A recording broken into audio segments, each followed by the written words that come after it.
Қайырлы күн баршаңызға. Бүгін сіздермен тауықтың етінен туралып дайындалатын котлет дайындайтын боламыз.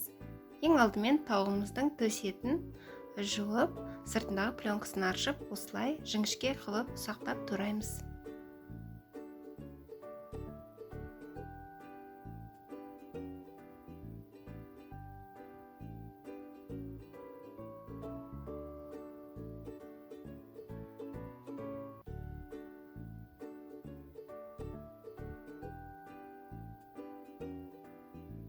Одан бөлек бізге кішірек бір бас пияз қажет болады. Оны да өте ұсақ қылып турап дайындаймыз.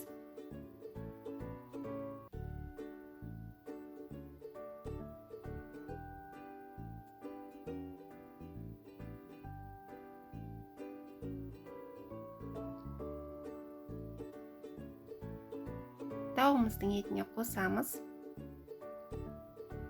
Жарты шай қасық тұз қосамыз. Қасықтың ұшымен қарабұрыш қосамыз. 3 ас қасық ұнды електен өткізіп қосамыз. 1 жұмыртқа қосамыз. 1 ас қасық қаймақ қосып, бәрін жақсылап араластырамыз.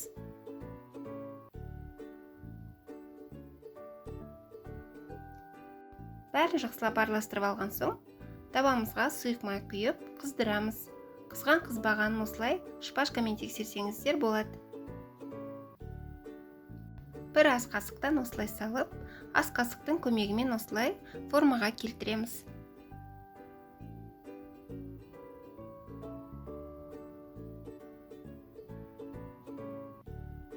Котлеттерімізді орташа отта қуыратын боламыз.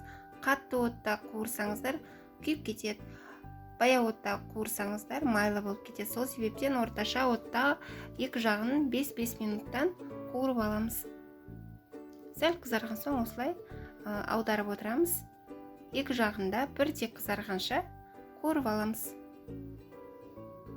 Қуырылған котлеттерімізді қағаз майлыққа немесе осындай арнайы торларға салып, артық майынан сорғытып аламыз. Қалған котлеттерімізді дәл осы видеодағыдай екі жағын қызартып пісіріп аламыз. Өте тез және оңай дайындалатын котлет дайындап көруге кеңес беремін. Сіздерге жанұяларыңызға міндетті түрде ұнайтын болады.